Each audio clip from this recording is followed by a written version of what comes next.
You download the Woodward Sports app in the App Store and the Google Play Store today. Take Woodward Sports with you wherever you go and listen live on your phone or mobile device.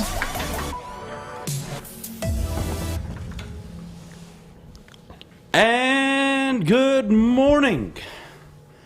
Good morning, everybody. Welcome to the Morning Woodward Show here on the Woodward Sports Network. Thank you all for joining us on a beautiful Friday morning. What's up, Jeff? What's going on? What's up? Why? What? Why? What? Why? Say it. Why? You know, we had something here, you know? Is it my hat? We are known for the hair. What are you I doing? understand. It's okay. It's a Friday. We'll get you cleaned up The Friday later. the hat comes out. We'll get you cleaned up later. Unfortunately. All right, look. We have Sam Fisher in the building. Fish, hope you're having a good morning so far, but don't talk to me. Just give me a few minutes. You can wave to everybody. Yeah. Jeff, Thursday Night Football. Yeah. You know what? I put this on the rundown, and I wasn't sure what I wanted to say. And I thought about it a lot last night, and I said, all right, you know, this is awful. It's not a good look. The NFL, what's going on? I have one question, and if anybody can answer, anybody, any single one of you, then I think I'm going to shut the hell up for the rest of the show. And I will not complain about what happened last night. What happened on Sunday? It typically takes 5, 6, 7 days to clear a concussion protocol. So if it was not a concussion, what was it? And I'm not talking last night, I'm talking about Sunday. What was Sunday about? What was all of that about? Him just casually jogging after getting hit, falling to the ground, losing all coordination? Back injury. Okay, let's say that is a back injury. You think he's ready to play on a Thursday night game and then take the beating he took? Right. I don't even look at the coaching staff here. I really don't. No. Because I think there is something bigger behind all of it. I'm not going to look at Mike McDaniel. I'm not going to look at the OC. I'm not looking at his teammates, the team doctor. I'm looking beyond it. How do we approve this guy to play on a Thursday, on a short week? How do we approve him playing when he was concussed? And it was clear in what happened. He took a shot, and now he's severely concussed. That wasn't, oh, you know what, I was a little dizzy, that rocked me a little bit. He was out cold. Yeah. And I'm not saying he was asleep, but what I mean by out cold was he had zero mobility for almost a minute and a half. He might have been asleep for a minute. I mean, it was disgusting, and I think the problem, too, and this is why people don't need to rush immediately to judgment, because I'm with you. The point I'm most upset about is this, even if it is a back injury, we're not going to get into the specifics of it because, listen, it's not like they had a team doctor evaluate him. It's an NFL doctor to evaluate the concussion. So if the doctor approved him, it has nothing to do with Mike McDaniel and the Dolphins organization. I mean, they're going to play him if he's ready to play. My problem was, Adam, is what you just said. You had a game Thursday, short week. Even if it was a back injury, let's just say, he shouldn't have been playing. Like, this game, you're 3-0, you're undefeated. Play Teddy Bridgewater. He's a comparable backup. He didn't play that bad. I know you still lost, but I would much rather wait a week and have Tua 100% healthy, and you're still 3-1. I want you guys to wrap your heads around how the NFL and the NFLPA work. These, quote, independent doctors, what are they responsible to do? You have to remember this. Independent doctors, what does that mean? They are not there by free will. Let's say they are paid to be there by the NFL. Right. And it's through the NFL insurance policy. It's his own neurologist. All right, cool. So they're there, and their job is to evaluate players as independently as they can. But they are being paid by the same people who don't want to have to pay player medical insurance. Think about that. That's independent. Now, am I saying it's a whole issue with what happened with Tua? Probably not. But what you're seeing is you left a player out there to die, basically. Awful evaluation. I don't want to hear it was a back injury. I have never gotten hit in my back so hard where I lost all motor skills and I fell to the floor. Concussion? Yeah, that'll do it.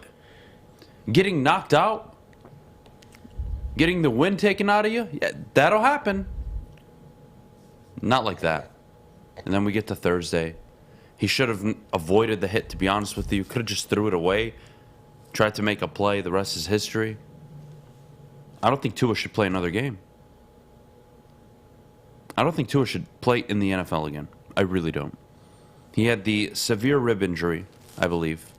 Or hip injury, excuse me. He's had that in college as well. A concussion not even 100 hours ago on Sunday. It was clearly a concussion. And whether by the time they got there they ruled it wasn't, we saw it. It's on camera. He's playing in a Thursday night game where they don't practice Monday. Or excuse me, they literally don't even practice Monday. They get a short week, so their day off isn't really a day off. Then they practice Wednesday. So you had 3 days, logistically, to figure it out. That's it? You were able to evaluate him in 2 days? You guys we can talk about Tua as a quarterback, if you like him, if you don't like it. I don't need to be a professional doctor to know that. That was a concussion on Sunday. Yeah, you could see his head hit the turf. How many times do medical staff rush to the field? When a player gets hit, he gets up and he loses his balance, or he loses his motor skills, or he's kind of like lost. Yeah, and what do we say? What does everybody say? Oh, he has a concussion. Get him out of the game. He's done for the game. You somehow let Tua re-enter the game on Sunday. We haven't even gotten to that. And he finishes that game. And then Thursday happens. And you could say, well, Thursday would have happened whether he got concussed on Sunday or not. That was a bad hit. Sure, fine. If you don't pass your driver's test, are you allowed to drive a car? How the hell is he getting a concussion on Sunday starting on Thursday? Right. And Mike McDaniel came out and said, I would never do that. Our staff is very, very diligent, yada, yada, yada. Like I said, I don't think this is a coaching issue. I don't. I think this is an NFL and NFLPA issue. The NFLPA is just as responsible whether they want to admit it or not. Because you know how they get paid? With player checks. You know how players get paid? Playing on the field. Mm-hmm. Tired, man. Tired of seeing stuff like this. It's ridiculous. That's why more and more football is declining at the youth level. Because parents are seeing this now. Right. Our parents didn't care. It's a little different, right? They didn't have social media. TV was still kind of like... And the research with concussions have developed over the years. It's developed significantly over the last 10, 15 years. And how they significantly impact people for the rest of their lives, potentially. So that's the unfortunate part is even, and listen, we all saw the same hit on Sunday. That didn't look like a back injury. I'm sorry. I'm not a doctor. I can't professionally diagnose him. But you saw his head hit the turf. And then you come back, you turn around, play a game 4 days later, and he hits his head again. Like, the result last night that you saw from Tua and the way he acted or the way he responded from being hit, that's because he just had a concussion 4 days prior. So listen, if you have back-to-back head injuries 4 days apart, they're going to get worse. And that's my concern. He shouldn't have played that game. Like, regardless. He came back into the game on Sunday. They still won, but he should not have played Thursday. I'm sorry. I mean, you're undefeated. Just sit him. And now you have a situation on your hands, like you said. What do you do next week? Because you're not going to want to risk that back-to-back concussion. So I'm praying for Tua, man. He's already suffered those injuries in the past, and head injuries, specifically concussions, it's a tough situation. It's there messy. Was a medical expert. His name is David Hyde, neurologist. Mm-hmm. Before the game, he came out on Twitter and said, I would not play Tua. There you go. I would avoid it at all costs. 1, 2, 3, 4, 5, gave his reasons. The Tua injury happens, and he says, quote, I'm disgusted. It's unbelievably stupid that they would play him given the risks. 2 concussions in less than 4.5 days can kill somebody. Imagine getting knocked out by Mike Tyson, waking up 2 days later, and him knocking you out again. Do you think that's good for your brain? In the UFC, if you get knocked out, you're on a 30-day, you can't do anything for 30 days. So think about that. But I'm just saying, I get it, but that worse. Is you expect it because you are in a combat. Right. You're in physical combat. Now, you want to label the NFL for whatever it is, the UFC, boxing, that is completely different because head injuries, you expect them. The NFL tries to prevent them. You can't prevent them in the UFC. What are you going to wear, a head guard? You can't do that. 100%. Right?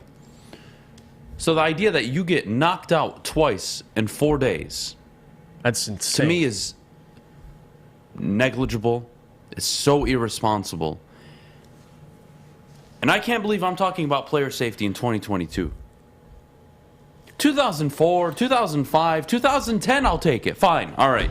Still don't know enough about it. You know everything you need to know about this now. You have gained tens of years of experience from seeing what players have gone through. You've had settlements. You've had independent research. You've had studies done. You know what concussions do. We know the long-term effect of CTE. And you think that was a good look on the NFL? You think that was a good decision? I'm just upset for Tua.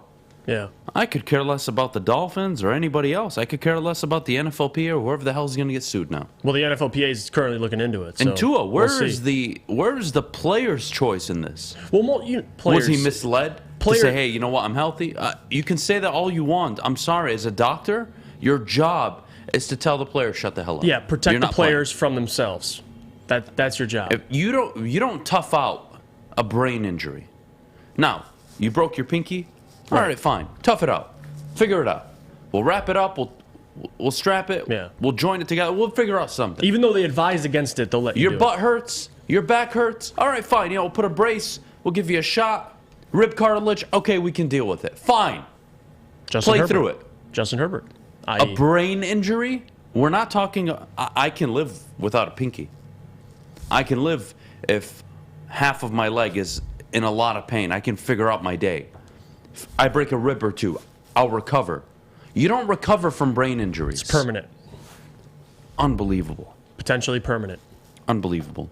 When we get back, we'll get a beautiful Friday started. The phone lines are open. Alex, feel free to drop the number in the chat. 313-552-6322. Feel free to call in. Coming up next. Hi, my diamonds. It's Crystal with an X. You want to get hot and perfect like me? Here's my super easy routine. Drink at least a gallon of water before you wake up. Attach a weight to everything in your house. Sell your car and just sprint everywhere. Scream when you exhale. Don't follow Crystal with an X. Do your own thing at Planet Fitness with tons of equipment and free fitness training in our clean and spacious clubs. Join now for just $10 a month and cancel anytime. It's a great day to get some Centron in your life. Okay. There it is. Centron, here we go. Gotta grab the cranberry.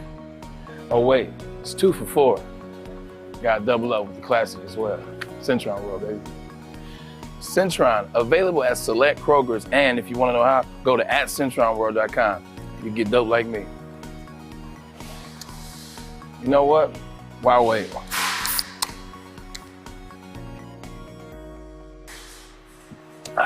Great taste, guaranteed.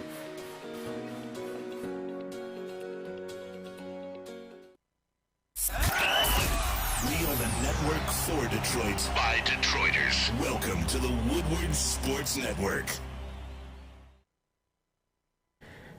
Time to talk about Swiss, not Turkey and Swiss. Swiss Insurance Group. Mark and his awesome team at Swiss Insurance want to remind you that September is National Life Insurance Awareness Month. Swiss can help you save money on home and auto, resulting in no additional out-of-pocket for your life insurance needs. Reach out to the team at Swiss Insurance Group. Their experts will provide you with a financial peace of mind if the unexpected happens. All right, we are back here on the Morning Woodward Show, 8:16. On a beautiful Friday morning. You know what else pissed me off last night, by the way, before we get into the lines? Tell me about it. No. But it could have been you manning the camera operations. Whoever was in charge of production last night on Amazon Prime, awful job. Oh, I was doing a different How many game. times do I have to see this guy literally dying in front of Yeah, me? they didn't get the memo. I mean, you're not supposed The to do first that. time, all right, fine, it's live. Not supposed to do that. Replay? Okay, what are they doing? The third, the fourth, the fifth replay? How many times do you want to show somebody That's being not the cussed? camera guy, it's the replay guy. It reminds me when, like, Gordon It's whoever's sitting in that booth, basically. It's Westfall's fault. It's people like you, Westfall. Westfall, you want You're to the explain it to problem. us? You're the problem. If you know see how any it works. significant injuries, like I saw Gordon Hayward break his ankle, like watching the game. That was disgusting. And they just you don't play those things. It's like an unwritten rule. Right. And I get they're different, broken ankle versus a concussion, but no one wants to see that. No one wants I to don't see want to see this guy literally struggling to get his fingers straightened out. Yeah, it's Nobody wants to see it. It's crushing. Yeah, you're not. That's stupid. Anyways, Jeff, do the Detroit Lions need to win on Sunday for you to continue to buy in to what they're building? I think they need to win on Sunday if you want to stay in this playoff discussion, because you look at who they have following the Seattle Seahawks. It doesn't get much easier. I mean, you have the Patriots without Mac Jones, but that ain't an easy win. You got Dallas without potentially or with potentially Dak Prescott. That's not an easy win. And then the following week you have Miami. We'll see if Tua is playing by then, which I think he will be. That's not going to be easy. So this game is probably, out of the next three afterwards, is probably the most winnable game you have. You got to close this out, and it's at home. So for me, Adam, they got to win this game to still be in the conversation, because right now in the NFC North, you stand last, and if you lose this game, you're going to stay last. And the Lions, as we've seen so far, are a much better team than what they've showed so far, at least through the ending of the Minnesota Vikings game and what they displayed against the Eagles. So for me, Adam, it's a must win. I know it's really early for must wins, and usually those come at the end of the season when you need a win to make the playoffs. But for this team, it is a must win. And I get it, the injuries are piling up, but a lot of teams are dealing with injuries. I just watched the Dallas Cowboys beat the Cincinnati Bengals without Dak Prescott. I watched them follow it up and beat the Giants, an undefeated team, by the way, the Giants, without Dak Prescott. So I can't really give the Lions a break here, Adam. This is a big win. It's at home. The Lions are favorited by 5, I believe. 4.5. 4.5. Oh, so it shrunk a little bit. But still, overall, there's no excuse why they should not come out here with a victory. I think it's important for them I don't want to if they want to be in the playoff discussion at the end of the year. I don't want to focus just on the victory, though, or the loss. I really want to focus on the buy-in. Are you committed to what is being built if they lose on Sunday?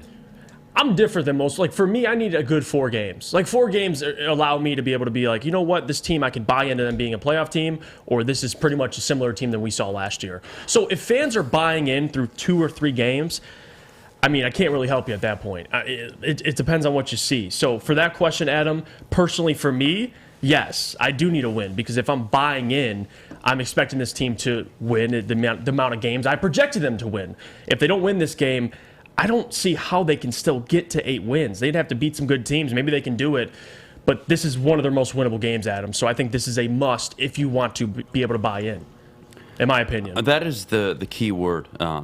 One of their more winnable games. Home to Seattle. And then you're on the road to New England, on the road to Dallas, home to Miami, home to Green Bay, on the road to Chicago, on the road to New York, and home to Buffalo. From now till the end of November. That's a tough slate. And let me answer the question first. Do they need to win on Sunday for me to buy in? I'm bought in. I'm bought in to Brad Holmes. I am brought in to how the organization is functioning at the moment. I am bought into that. I have seen 2 excellent draft classes, in my opinion. I've yet to see Josh Pascal, Jameson Williams, and that'll just increase my confidence even more once they see the field, and hopefully they're very good. But my buy-in, first we start at the top level, is in the front office, notably Brad Holmes. That's probably the question. And I'm not going to not buy in because of coaching issues or an inability to win football games at the moment. I'm not there yet with the GM. With the head coach, you are facing, and I hate it, and I have never once sat on this show and said, you are the same old Lions. I hate that narrative. Although it is correct, right? Until you pry that narrative off of your franchise, that's what you are. Losing on Sunday, those SOL people will be out in arms. They'll be up in arms. They'll be holding up their signs. It'll be the same thing. To lose a home game, 4.5-point favorites, your most winnable game of the year, the game of the year you'll probably be the most favored in. To lose that game heading into New England is going to be difficult. So I would say it's tough for me to buy into the head coach with a 1-3 start, but I also don't want to be knee-jerk. There are still 13 games left. Now, are your playoff aspirations over at 1-3? More likely than not. That's the reality of the league. You look at the percentage. It is a small portion of teams that make the playoffs after starting 1-3. So buy into what? Buy into the playoffs? Yeah, they're probably not going to make the playoffs if they lose on Sunday. Do you think they're going to make the playoffs? Do you not? That's really up to you and your expectations. But for me, how you win, how you lose, I think matters a little bit. Now, I could easily just sit up here and say, hey, you know what? Just to win on Sunday.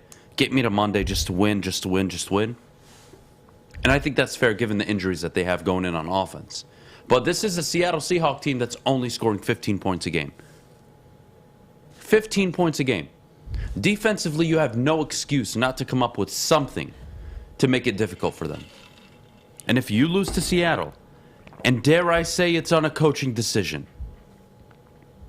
I am not ready for Monday. I am not ready for the Monday where this team has played 3 out of their 4 games, and I've had to question some decision or decisions. I don't want to do that Monday. Go out there. You have the better offense, in my opinion. You have the better offensive line. You will be able to put you'll be able to put a good pass rush together on Geno Smith. He is no Jalen Hurts. You have so many good qualities going into this game. Don't mess it up.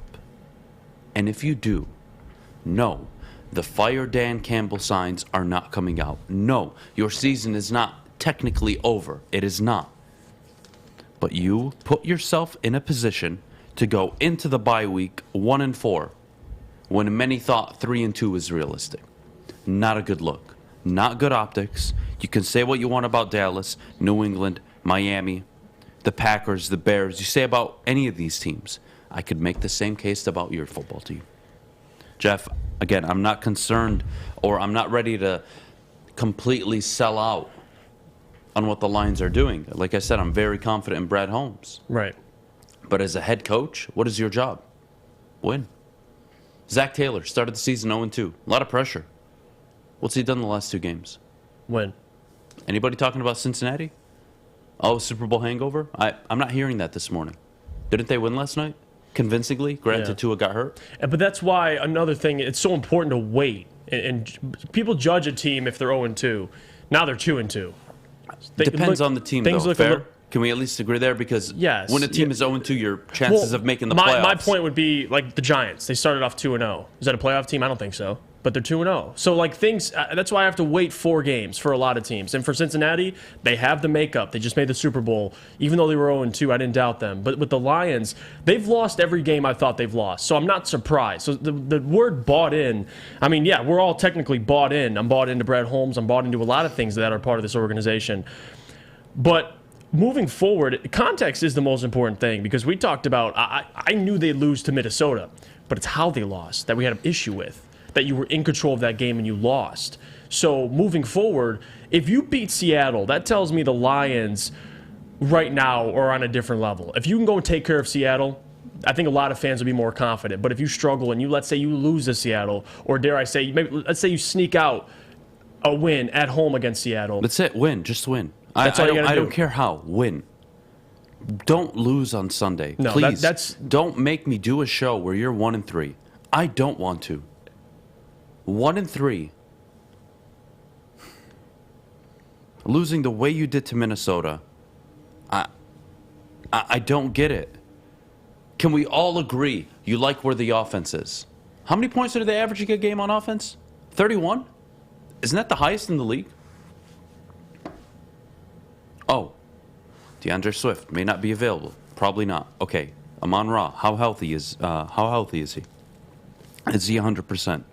We can have all those conversations. At the end of the day, good teams find a way to win. I believe the Detroit Lions are a good football team. I don't think they're very good. I don't think they're elite. I don't think they're special. I don't think they're bad. I don't think they're below average. I think they're somewhere in the middle. You can put Seattle there. You can put Seattle as below average. I'm sorry. You have to find a way to stop the run. You're giving up way too many yards per rush at the moment. It's unacceptable. Your secondary has been a bright spot in moments, but you need to finish games. The defensive game plan cannot last for 3 quarters and then fall apart in the 4th. That's not how it works. It's a 4-quarter game. You need to be able to make halftime adjustments. And if the offense gives you 21, 24, or dare I say 27, this game should be yours. Aidan Hutchinson, all the pressure you want to put on him. Where the hell is everybody else on that defensive line? He is a rookie. With 3 sacks, that leads your team. Granted, all against Washington. Still, should be 100% this weekend. I expect him to have a good game. I expect him to put pressure on Geno Smith. But you have a complete team and you have a coaching staff that you have to keep accountable. And I don't want to have to show up Monday. And the reality is they're 1-3 when you look at their schedule, and I could have made the case they could be 3-1 or 4-0. It's a good test for them, too, in terms of facing adversity. Because, I mean, your next 3 games, you potentially have 3 backup quarterbacks. I mean, Geno Smith, technically, is a backup quarterback. You could potentially be without Mac Jones next week, the following week. And that could be Brian Hoyer. And the following week, you're facing Dallas. We'll see if, Dak Prescott comes back. If he doesn't, you're facing Cooper Rush. So that's kind of the opportunity and the window the Lions have moving forward is if these 3 games all feature these quarterbacks, you got to be able to take care of business. I'm not saying you have to go 3-0, but you got to go at least a minimum 2-1. And we'll see. I mean, this is a team that's going to face adversity. They talked about, last game on the road, they responded well, but they lost some significant players. So we'll see how they respond. But a lot of it's on Dan. And it's not always, I'm not going to be holding Dan to the fire like this team should make the playoffs, but at least just be competitive and not shoot yourself in the foot. That's the thing I'm looking for this game against Seattle because you're at home, the crowd's going to be in it, and you're facing a much worse team. I know all of you, including myself, we're all from Detroit. I know most of you listening are from Detroit. I know most of you watching are from Detroit. But can we just be real for 1 minute? Are you not a better football team than the Seattle Seahawks? Yes or no? Simple answer. Jeff? Yes. Yeah, they are. In the NFL, is it the reality that good teams sometimes lose to teams they have no business losing to? Right. That's a reality. You don't have that luxury. It's a must-win. When we get back, we'll go into Michigan, Iowa real quick, Michigan State and Maryland, and then we'll come back to the Lions, Jeff Okudah, DK Metcalf matchup, that and so much more in just a bit. But before we do, Jeff, our good friends over at Big Boy. For a limited time only, they have the all-new burgers and loaded fries at Big Boy. It's not just a Slim Jim, it's the Big Jim. They have the chili cheeseburger and the bacon blue as well. How about upgrading those fries, by the way? Chili cheese fries, baked potato fries, or the nacho fries. Satisfy those taste buds at Big Boy. Fellas, let's be honest. We like things to be easy. We like simple stuff, like sports 7 days a week. We like things uncomplicated, like Lady Jane's Haircuts for Men. Open 10 to 8, 7 days a week. Walk in anytime. Sign in, sit down, watch your favorite team play. And before you know it, your hair will be game ready. Open 10 to 8, 7 days a week. Walk in anytime. Lady Jane's Haircuts for Men. It's wicked awesome. Life is full of hard choices. We're here to make one of life's biggest decisions as simple as possible. My name is Christina Gennari, and for over 20 years, I've helped hundreds of families buy and sell homes. We cover all of Metro Detroit and more, from large luxury homes to starter homes. We will work hard to make sure that you get the home of your dreams. So if you're in the market today or even thinking about buying or selling in the future, make the obvious choice. Christina Gennari, the obvious choice in real estate. Visit us at soldchristina.com today. Get a shot up. This is for the win. All of Detroit's sports teams live on Woodward. All of Detroit's sports coverage lives on Woodward Sports. Driving the best in Detroit sports coverage. Join the Pepper Club at Chili Peppers Tanning. You'll get all the best deals, plus they will be all competitors by $5. Chili Peppers has the hottest bulbs, the hottest deals, and the darkest tans. 26 locations and more on the way. Chili Peppers, Dan. All right. We are back here on the Morning Woodward Show, 8:31. Thank you all for joining us this morning. Appreciate it as always. Make sure you call in. It's pinned to the Woodward Sports Chat, 313-552-6322. Before we go to callers, Jeff, Michigan versus Iowa, where top 5 teams go to die. What is your concern level on a scale of 1 to 10 with Michigan playing Iowa this weekend? I don't think it's necessarily the defense, because Iowa has shown us that they aren't very good offensively. It's defensively that Iowa has been very, very good. And you're going to Iowa. It's a big test for this offense, because we saw how they responded last week against Maryland. They struggled, but they were still able to come out with a victory. I'm not necessarily looking for the score. You just have to win, I think, period, for Michigan. Iowa, I mean, especially defensively, they've only given up, and this is a crazy stat. I get they haven't faced the best competition. They've only faced Iowa State University, Nevada, and Rutgers. They've given up 6 points per game. So defensively, and I'm not saying they're going to hold Michigan to 6 points, but what I am saying is they're going to give them some trouble. And we saw how they looked last week against their first Big Ten opponent. Iowa's no slouch, and Michigan is going to be able to travel on the road, and this is a good measurement for not only J.J. McCarthy, but this entire offense. I don't think Donovan Edwards will be playing. We'll see his availability. But overall, Adam, this is one of those games that you have to take care of moving forward, because you have Penn State in less than a month. It's going to get tougher, and Iowa has shown us they're going to play teams tough. And with Michigan, with the recklessness, you can call it recklessness, of J.J. McCarthy, even his stat line wasn't bad. But if you watch the game, the 2 fumbles he gave up, he almost threw the interception that was luckily not in bounds.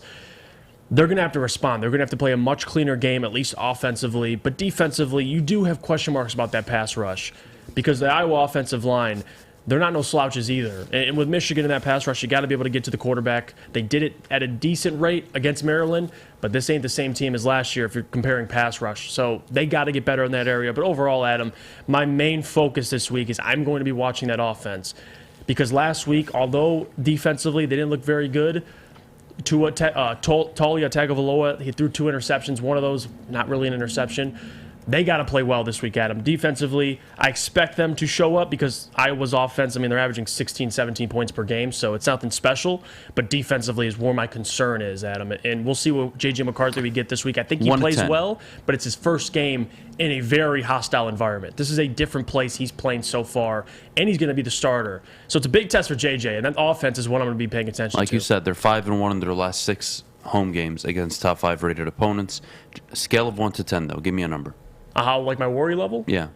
Let's say about like a 7. A 7? All right, 6 or so 7. There is a little concern, yeah. Cool.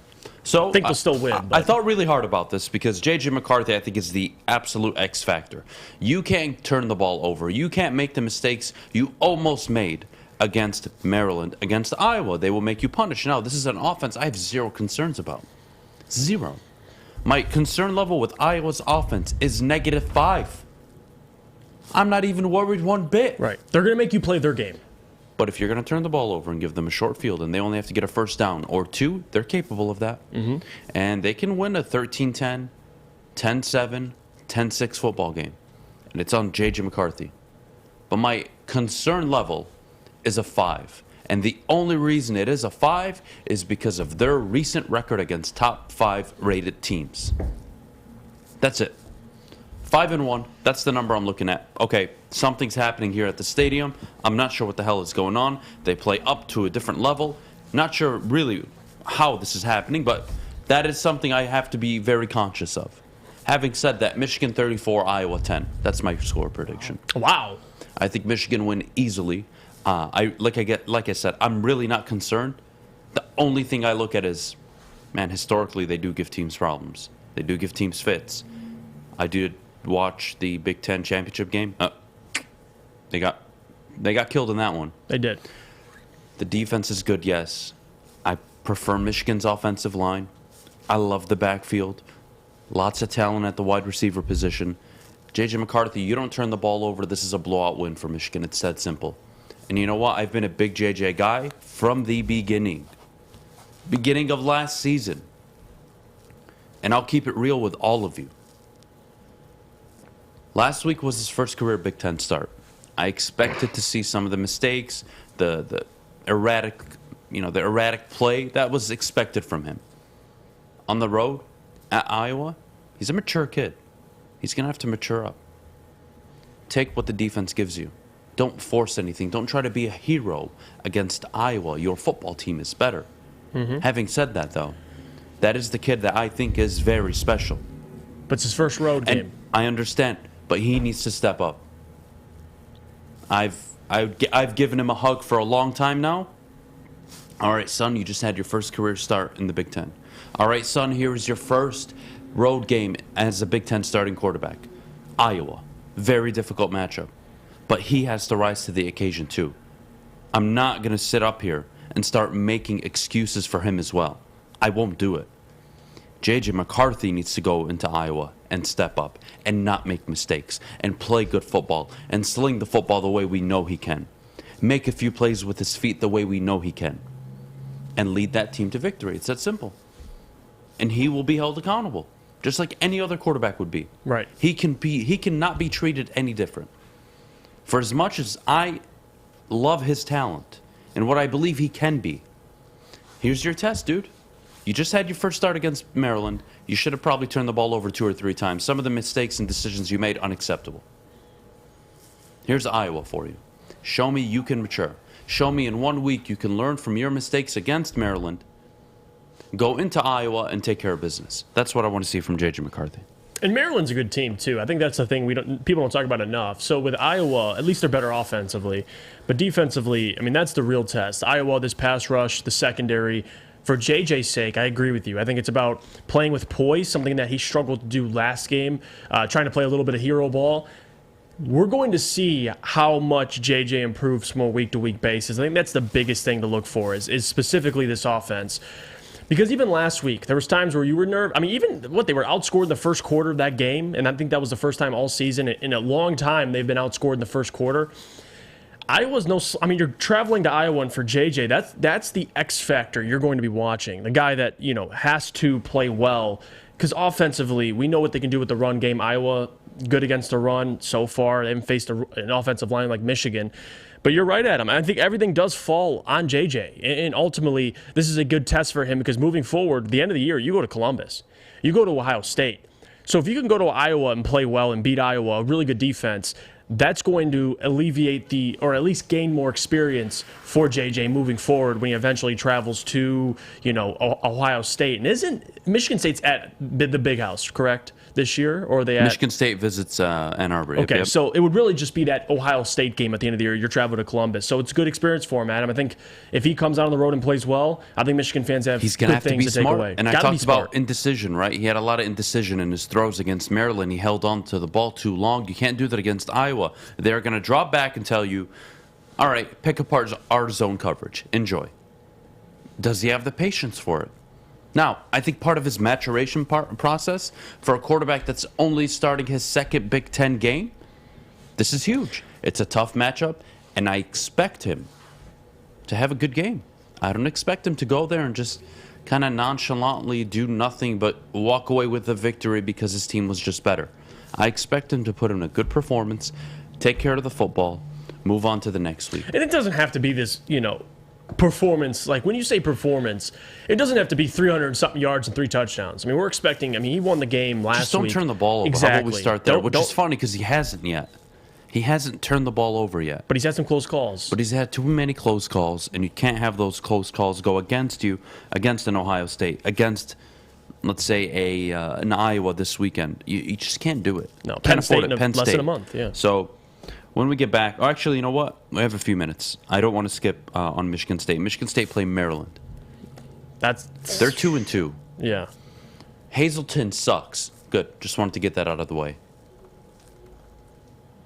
But I'm taking Maryland. But you forgot though, Adam. You didn't know? Scott Hazleton said the defense is close. You're very close from figuring it out. That's what he said. When did he say that? Not too long ago. You're joking. Yeah, I'm not. Is that a legitimate quote? Yeah, yeah, it is. Oh, Hazleton. Yeah, well, listen, I would probably lean Maryland too. I mean, considering how they played last week, they're at home against Michigan State, and that's secondary. I mean, if Tolia's healthy, I would probably expect Maryland to win, especially with that run game. I mean, they could run the ball too. Michigan State struggled to run the ball. That offensive line looks rough. The secondary looks rough. Peyton Thorne, last game didn't look good, but you're hoping he improves. But even on top of that, you have no one to bank on. Keon Coleman's been really the most reliable receiver they have, and he's He's a two-sport athlete. Like, where's Jaden Reed at? You're expecting a big game out of these guys. If I'm a betting man, I mean, I'm probably leaning Maryland. I know they're -8 right now on the spread, and they're -305 in the money line right now currently. I would probably lean Maryland as well. Michigan State hasn't shown me they can go to Maryland and beat them, at least from what I've seen out of Michigan State. So I'm with you. I'm probably going to end up leaning Maryland in that. I don't know how matchup. I'm supposed to be confident in a football team that is going on the road that can't run the football. They can't run the football. And put their secondary against Tagovailoa and that offense. Good luck. Good luck. Maryland are winning this game. I can't. I'm sorry, Michigan State fans. I apologize. I want to be biased and pick Michigan State like I have the last 2 weeks. I can't do it this week. Hopefully it is a reverse jinx. Hopefully Michigan State do step up and show me something. But the reality is they don't look like a good football team right now. Maryland are the better football team. In my opinion, Maryland win. And I think they cover the spread easily. Yeah. What is it? -8.5 currently. I don't know if it's changing, but I'm with you. I could see them pulling out a 10, 14-point victory over the Sparties. All right, when we get back, Jeff Okudah will have an opportunity to showcase his progress against Tyler Lockett, DK Metcalf, on Sunday against the Seattle Seahawks. We'll get to that. We'll take a few callers as well. That and so much more. But before we do, Jeff, our good friends over at Odds Trader. Jeff Iafrate here. I'm telling you about oddstrader.com because Odds Trader is the #1 site for your game day bets, play-by-play updates, live scores, and the best price on every game from multiple sports books. A lot of matchups this weekend, college football, NFL. Take some bets. Go to oddstrader.com. There are going to be multiple sports books, multiple different options for you, and it's convenient. For people like me, it's convenient. Go to oddstrader.com right now for your best bet. It took exploring 50 different formulas and hosting countless taste tests, but we believe Gypsy Vodka is the smoothest vodka on the market. Don't believe us? Ask the owners. We're Mike and Adam Kazanowski with High Five Spirits Distillery. We're in close to about 1,200 locations throughout Michigan. We wanted to create a brand that was geared more towards freedom, love, adventure, and at the end of the day, we really wanted to tell a story that inspired other people to take risk, follow their dreams, whatever that might be. New to the game or a season better? OddsTrader.com has everything you need to make the right bet ahead of kickoff. Begin your handicapping journey with OddsTrader. Improve your edge by finding the best price on every game from sportsbooks in your backyard. Take advantage of the numerous sign-up bonus offers to pad your bankroll. Dive into key game statistics, player performance, and even account for the projected game day weather. Best of all, you can use the OddsTrader Bet Tracker to keep a log of your action. Welcome to OddsTrader, and best of luck. Woodward Avenue, the first paved road in America. Woodward Sports, the first sports network born in Detroit and made for Detroit.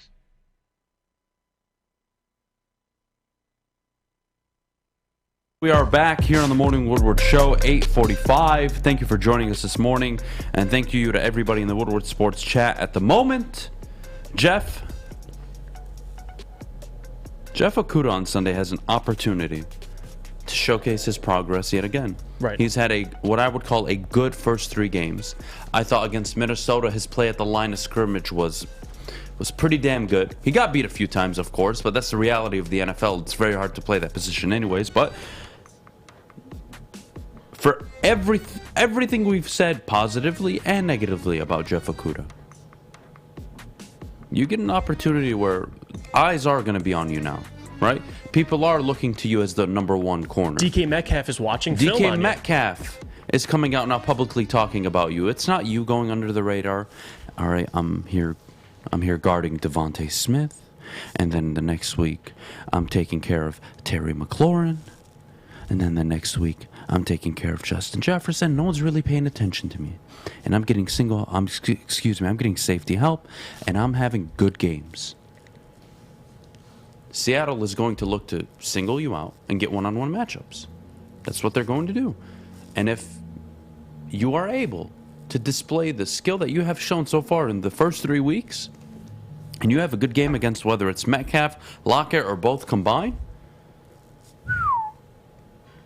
Jeff Okudah has a lot to win this weekend. Mm-hmm. And I think he wants that matchup. I mean, any corner, especially with the confidence Jeff Okudah is playing with, he wants this matchup with DK Metcalf. But The reality is, good as we can talk about Jeff Okudah, as positive you can say, well, DK's watching film on you. So the fact that he's watching film on Jeff Okudah, he knows who's probably going to end up matching up with him. The reality is, though, it's not all on Jeff, and that's the thing I want to bring up, because even if DK does have a good game, like he had last year against the Lions, Jeff Okudah wasn't playing, but he had 3 touchdowns. It's more so, to me, about this pass rush, because if Geno Smith, he's shown us so far in 3 games, although he's been sacked 2 times per game, he's had 6 sacks so far, his offensive line's given up on the season. You got to get pressure on him. I mean, the Atlanta Falcons were able to do that last week. He still played really, really well. DK is going to win some matchups against Jeff Okudah. That's a reality. Jeff Okudah's not, I don't think, going to shut completely DK down. But doesn't mean he can't play well. I don't think if DK comes out and has a good game, we could sit here and talk about how terrible Jeff Okudah was or is. It has nothing to do with it. The 3 games he's had so far is above expectations. We can give him credit. But this game, to me, Adam, it is a big opportunity for him because it's a matchup at home. It's one of those big games that the Lions should win. No Tracy Walker. This defensive line has showed some inconsistency getting to the quarterback. They got to help him out. It's not all on Jeff, because if you allow Geno Smith to sit in the pocket and wait for DK Metcalf, I promise you he's going to get touches. And on top of that, DK has shown us, if you watched last week against Atlanta, even covered with safety help, he made a catch over 2 defenders in the end zone. So he's a freak. So I'm not going to sit here and say, Jeff Okudah, you need to shut down DK Metcalf completely. It's more so along with that pass rush at him, because they got to get to the quarterback. I can't say it's all Jeff Okudah if you're not getting any pressure on Geno Smith, but you're right. In terms of a matchup one-on-one, it's a big opportunity for Jeff Okudah, because you want Jeff Okudah to be in these situations. He wants to be in these situations, taking on the number 1 wide receiver for every team. So it's a good opportunity for him, Adam. But for people to say that it all falls on him, I just don't agree with that at all. Well, DK completely tore apart the Lions secondary last season. He did. When the Seahawks put up 59. Granted, Russell Wilson was their quarterback. But interesting comments in the moment. Would you rather him shut down, or excuse me, how about we not say that word right now? Would you rather him cover Tyler Lockett or DK Metcalf? Your choice. I think it's all about matchups, and it's about what corner fits what wide receiver. And for me, I feel like Jeff Okudah, in terms of a matchup, how aggressive he is, he's got to guard DK. I think Amani, he struggled last week against Adam Thielen, but I don't want Amani on DK. At least he hasn't shown me. You saw what A.J. Brown did to Amani week 1. And I'm not saying if you put Jeff on him, he would have shut him down. A.J. Brown's a hell of a receiver. But the reality is, from what Jeff's shown me so far with his aggressiveness at the line of scrimmage at him, it's got to be Jeff Okudah. He's got to be on DK Metcalf. I mean, this is your best corner so far this season. Now, has Amani shown us he can be really good? Yes. But I haven't seen that so far. And I don't want the wake-up game for Amani to be thrown on DK. I get Lockett is just as much of a threat as DK, but with the size DK has, he's not the route technician that, Terry McLaurin, Justin Jefferson, and Devontae Smith are. I mean, DK's more of a, vertical running. He's gonna blow by you. He's a track athlete with, a size of a tight end. That's Jeff Okudah's matchup to me. I think he fits that matchup better, but we'll see. I mean, Amani is slightly taller, but I would still go with Jeff Okudah. Very interesting. Okay, look, here's where I'm at. In my opinion, the game plan is going to be very similar to what you saw against Minnesota. We are going to take one receiver out of the game. We don't want him beating us. And we are going to let Amani or whoever else it may be go one-on-one against everybody else. And I think it's going to be DK. I think DK will get the main focus. Now, do they leave Jeff Okudah on an island one-on-one at all times against DK Metcalf? I wouldn't advise that. Not because I don't think Jeff Okudah can't continue to show his progress, but the reality is in the NFL, man, it's already hard enough to play defense. It's impossible to play corner. To ask Jeff Okudah to go one-on-one all game against Lockett, against DK, who is extremely physical, it's a recipe for disaster. Amani Oruwariye, he had a bad game. A bad game. 2 bad games. And he Sure. didn't play. I would consider Minnesota unacceptable.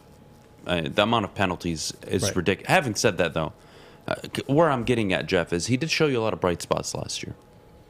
He did give you a lot of good things going into the season to be optimistic about. And this is someone you still have to trust. You don't just throw them away. So, yeah, it wouldn't surprise me if Warrior was on DK Metcalf and Okudah got Tyler Lockett. You would see something very similar to what we saw week 1, A.J. Brown, right?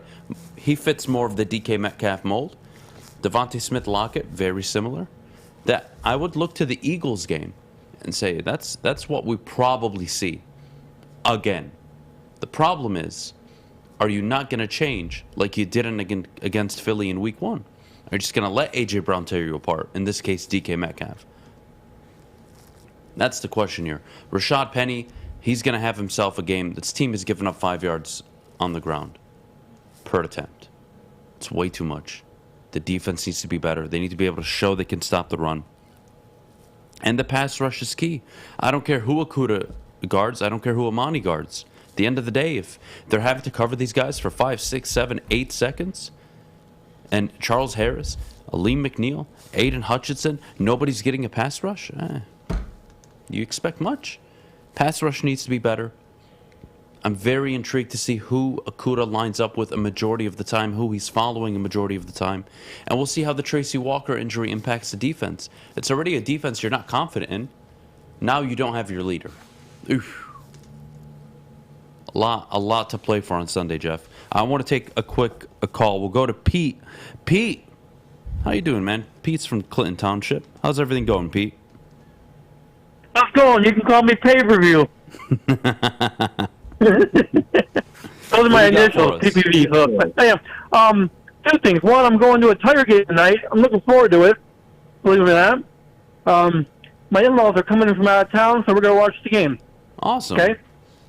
Number two, they should have not played to it last night. I called it a lioness move. I'm shocked, but, whatever. I think the Lions are going to win on Sunday. All right. I like it, Pete. I like it. Look, I think the Lions should win on Sunday. They're favorites for a reason. I think they're a better football team. You have to find a way to win these games. But, Jeff, we brought up to it way earlier in the show. At the end of the day, that can't happen. If he got concussed a week from now in the next Sunday's game, all right, I can live with it. He didn't play Thursday. You sat him out. You followed protocol. He played next Sunday. It happened. You're like, damn, that's unfortunate. You know what? He's not healthy. He's not right. This is his destiny. But 4 days, really tough sell. It's a really tough sell. Having said that, guys, the line is available in the chat, 313-552-6322. We brought up Aidan Hutchinson a little bit. The game he's going to have, Jeff. You're looking for him to really put a pass rush on Geno Smith. He's no Jalen Hurts. Mm-hmm. Now, is he throwing the ball well? Is he limiting turnovers? Is he top 10, I believe, in QBR? He is. But I'm going to be cautious on labeling Geno Smith a problem on Sunday. The only way he is a problem is if you allow him to be. And if you don't get any pressure, and your corners aren't able to go toe-to-toe with Tyler Lockett and DK Metcalf, the game is in your control. Aidan Hutchinson has to have a performance, no? And is it too much of us in general for even looking to him at this point, given he's a rookie, and you have a ton of other players who are veterans, second, third, fourth-year pros that aren't getting any pressure at all? Aidan Hutchinson leads all rookies in in quarterback pressures. Aidan Hutchinson, not anybody else. Aidan Hutchinson leads that category. You can put all the pressure you want on him. I think he's fine. 3 sacks against Washington showed you what he can be. Does he need to be more consistent? Sure, he was hurt last week. I expect him to bounce back. I do. Yeah, me too. And that's why I say the defensive line is so important in this game, because you have to pressure Geno. The Seattle Seahawks offensive line has given up 6 sacks so far this season. So if you can get to Geno, the San Francisco 49ers beat the Seahawks 27-7, I believe. A lot of that was because of the pass rush. I mean, Geno still played well, but they weren't able to generate points. it's not necessarily how Geno plays. It's about, especially in the red zone defensively, the line's got to be stout, but they got to get to the quarterback. I mean, that's number one, because then a byproduct of that is for guys like Jeff Okudah and Amani Warrior, even Deshaun Elliott, and whoever will be playing safety, whether it's Juju Hughes or Kirby Joseph, those guys' jobs get easier. So to me, it starts with that pass rush, and that's what I've said every week. You got to get to the quarterback. The secondary didn't play too bad last week against Minnesota. I know they had some PI calls, a lot of calls on Amani, but overall they didn't get to Kirk, and that secondary was still able to make some stops, at least against Justin Jefferson with Jeff Okudah's help on that. But overall, yeah, it starts with the pass rush. They got to get to Geno Smith, because they've shown us that offensive line for the Seattle Seahawks, they'll give up sacks. You just got to be able to compromise. And I think Aidan this week has to and will have a bounce-back game. He's got to show us, or show the people, why you were drafted number 2. Go out and play well. How are we having a conversation about a rookie pass rusher who leads all rookies in sacks, all rookies in quarterback pressures? How? No, it's not really more so about that, because he had it in one game. So I get what you're saying. But if it was Washington. Washington hand out sacks like it's candy. Well, they do, but I get what you you're still have saying. to do it, right? You still have to do it. But my issue is against Minnesota. Didn't play well. If you follow it up and you don't get anything against Seattle, we're not allowed to at least 4 games question. into your career, and we're going to question the number 2 overall pick who has 3 sacks through 4 games, no matter what happens this weekend. I'm not there, because that pace is on pace for 12 sacks on the year. I'm not there yet, guys. It is 3 games in. He was injured for the 3rd one. In the first game, you saw him very aggressive, over-aggressive. We saw what Jalen Hurts did. He made them pay for it. But we can't sit here and have a real conversation about Aidan Hutchinson 4 games in, and I'm supposed to be concerned. Now, if he wasn't getting pressure, wasn't supporting the run, didn't have any sacks, all right, whoa, what's going on here? What's up with the slow start? But it's still 4 games. Right. And no one's saying he's a bust. I'm saying it's not wrong to have expectations for your number 2 overall pick. I expect him to play well this game. So play well. Yeah, of course. There's nothing wrong with that. I expect him to play well. So if he doesn't play well, do you have the right to at least ask questions? You can ask, but what questions are we asking? I understand, but what questions are we asking? You know, you know what? Aidan, along with the rest of the defensive front, didn't get any pressure. Right. Geno tore us apart, 1, 2, 3. Okay. I mean, what did we say was the weakness of this team going into the season? The defense. You were looking at the number 2 overall pick, rightfully so. That's why you drafted him. You are looking at him to be the X-factor pass rusher. I agree 100%. But 4 games in, you've seen glimpses of what it can be. I'm not there yet. We can have the conversation. I'm not ready. When we get back, top of the hour, why the Detroit Lions can't afford to start 1-3. The number is in the chat, 313-552-6322. When we get back, we'll talk more Detroit Lions football heading into their matchup against the Seahawks on Sunday. But before we do, our official studio sponsors of the Woodward Sports Network, and that is Planet Fitness, open 24/7 in most locations. Visit a Metro Detroit location or visit them at planetfitness.com for a $0 $10 a month offer. Your fitness is essential. 30-40 minutes a day, guys. Super healthy for you. Gives you some mental relief along with keeping your body in shape. Your body's in shape. You feel great. So take care of yourself and visit them at planetfitness.com. At work and at home, we're there with smarter security solutions. Featuring complete automation with customized alerts and more. For over 90 years, we've been the company that's been counted on to protect what matters most, all with personalized service and care. Right now, for a limited time, receive a free video device plus free installation with a new home system. Guardian Alarm. We protect Michigan. When you need apparel, there's only one place to go. Big Frog in Novi. With no setup fees, no artwork fees, no minimum, and a 24-hour turnaround, you can have your whole team outfitted in no time. Embroidery, direct-to-garment, vinyl, and screen printing, Big Frog has it all in all the styles you want. So whether it's a sports team, fundraiser, school event, or corporate needs, Big Frog is your one-stop destination. Visit bigfrog.com/Novi or call 844-4-BIG-FROG. The only sports network in Detroit that starts with a W. You know, because we win. Woodward Sports, Detroit's winning sports network. At Alta, uptime matters. Alta Equipment has everything you need to get the job done. You have a big project coming up, Alta Rent has you covered. Call them today, 844-GO-TO-ALTA. That's 844-GO-TO-ALTA today. All right, we are back here on the Morning Woodward Show, 9:01, top of the hour. Jeff, I'm going to share something with you right now. This earpiece giving me fits. I'm going to tell you why the Detroit Lions cannot afford to start 1-3. And it has nothing to